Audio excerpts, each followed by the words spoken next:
আছে সরাসরি রাসমাঠ থেকে খেলা চলছে। দাদা আজকে একদিকে পলাশ একদিকে তারক, কাকে সাপোর্ট করবেন দাদা আপনি? দাদা আজকে পলাশ ভার্সেস তারক, আপনি কাকে সাপোর্ট করবেন? আপনি? দাদা আজকে তারক ভার্সেস পলাশ, আপনি কাকে সাপোর্ট করছেন? দাদা আপনি কাকে?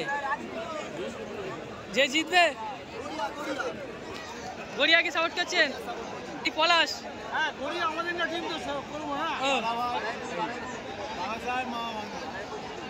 তারক, আপনি কাকে?